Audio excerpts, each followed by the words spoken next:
La participation de l'APIX, c'est d'accompagner, d'assister et surtout de piloter toutes les activités qui sont liées à la libération des emprises dans les meilleures conditions et surtout dans le cadre, justement, comme l'a annoncé le directeur général RGS, des normes internationales. Aujourd'hui, à ce niveau-là, l'APIX qui vient de boucler plusieurs projets, de grands projets de l'autoroute à péage, passant par le train express régional, passant par le pôle urbain de Diamniadio, passant par le CICAD, passons par Bambulor, qui est un projet piloté par la CDC. Nous avons pu réaliser pas mal de projets qui étaient nécessaires pour ces projets-là de faire ce qu'on appelle la libération des emprises. Et à ce niveau-là, l'APEX aujourd'hui engendre, en tout cas, cumule pas mal d'années d'expérience. Et aujourd'hui, nous avons développé une certaine expertise reconnue au niveau même international. Et pour un projet comme RGS, qui est un projet non seulement stratégique, mais prioritaire et urgent, parce que comme vous le savez, la facture énergétique du Sénégal coûte excessivement cher et il nous faut très rapidement, vu aujourd'hui avec le gaz que nous avons à disposition, très rapidement mettre à niveau, mettre en œuvre, réaliser ce réseau gazier-là. Et pour le faire, c'est le grand combat. Pour le faire, il faut la libération des emprises. Et à ce niveau-là, comme l'a soulevé votre question, j'anticipe un peu sur une autre question, pour dire que le dispositif, il y a un comité de pilotage qui est composé de l'APIX et RGS, mais également du gouverneur, des deux gouverneurs de Saint-Louis et de Louga, suivi des comités techniques, notamment présidés par les préfets qui ont en charge en réalité de la libération des emprises. Et nous assurons aujourd'hui, en soutien avec ces préfets-là, notre expertise sur le plan social, parce que nous faisons ce qu'on appelle de l'ingénierie sociale. Cette ingénierie sociale-là, c'est ce qu'on fait en général quand on discute avec les populations, pour essayer de leur expliquer le projet, mais aussi pour comment compenser, trouver ensemble avec les populations le meilleur système de compensation des pertes. La particularité du tronçon nord qui va être l'objet de la libération des emprises, c'est qu'il n'y aura pas de libération des emprises des personnes qu'on va déplacer à durée indéterminée.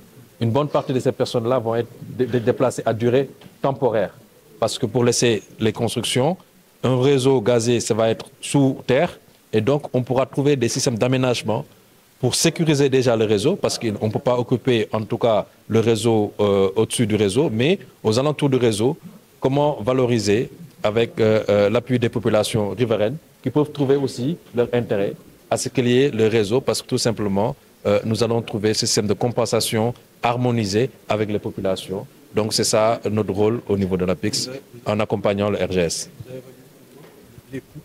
Les coûts sont en cours. Actuellement, comme vous avez, nous avons le plan d'action de réinstallation qui a été réalisé avec le préfet et RGS.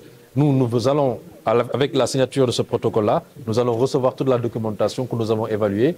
Et dans les prochains jours, parce que quand nous recevons en général les plans d'action de réinstallation déjà élaborés par une autre structure, nous sommes obligés de retourner sur le terrain pour expertiser ce plan d'action de réinstallation, pour nous assurer que ça prend en compte toutes les exigences que je vous ai énoncées, les exigences qui sont liées aux normes internationales, des bons standards en tout cas, à ce niveau-là. Et nous comptons véritablement nous aller sur le terrain dans les jours et semaines à venir pour rencontrer les populations sous la direction du préfet, comme vous l'avez entendu tout à l'heure. Nous allons démarrer les travaux pour permettre tout simplement à RGS d'avoir à disposition le chantier pour démarrer très rapidement, en tout cas, les travaux qui sont liés à ce réseau-là. Il n'a pas dit seulement repositionner institutionnel parlant, il a apprécié aussi sur l'ensemble des domaines d'intervention de l'APIX, notamment l'environnement des affaires, la promotion des investissements. C'est dire qu'il est nécessaire de renforcer notre cadre institutionnel et notre cadre réglementaire pour assurer une meilleure attractivité de notre pays. Aujourd'hui, le réseau gazier est un exemple. Nous ne pouvons pas avoir le gaz, nous ne pouvons pas avoir un réseau gazier, nous ne pouvons pas avoir une centrale aujourd'hui à gaz qui doit nous permettre de réduire drastiquement les coûts d'énergie et de ne pas être attractif au niveau, en tout cas, des investissements. Et donc, nous, en nous impliquant dans ce projet-là, c'est justement pour participer à améliorer l'environnement des affaires. Tout ce que nous faisons, tout ce que l'APIX fait de manière générale, contribue à l'amélioration de l'environnement des affaires. Ça peut revêtir plusieurs formes. Dans le cadre des grands travaux, aujourd'hui, pourquoi le Sénégal est attractif? Parce que nous avons eu à réaliser des grands travaux qui permettent aujourd'hui la fluidité des personnes en termes de déplacement. Au-delà de ça, l'APIX fait de l'environnement des affaires, de l'ingénierie de l'environnement des affaires, en faisant des réformes, notamment le Code des investissements qui va bientôt arriver, et d'autres réformes qui vont contribuer à améliorer l'administration, l'efficacité de l'administration dans le traitement des dossiers d'investissement. Nous intervenons également dans la promotion des investissements autant sur le plan international que sur le plan national. Aujourd'hui, avec la nouvelle vision de Sénégal 2050, nous comptons véritablement faire la promotion de ce qu'on appelle le marketing territorial, qui est un point important parce que quand on parle de territorialisation, il nous faut valablement mettre en valeur aujourd'hui les différents territoires. Donc, tout ce dispositif-là, aujourd'hui, il va falloir le renforcer avec des mécanismes sur lesquels l'État compte véritablement pour qu'on puisse davantage apporter plus de value dans notre économie. Comme l'a mentionné le préfet, il y a déjà eu un travail qui a été effectué. Les populations ont déjà été consultées.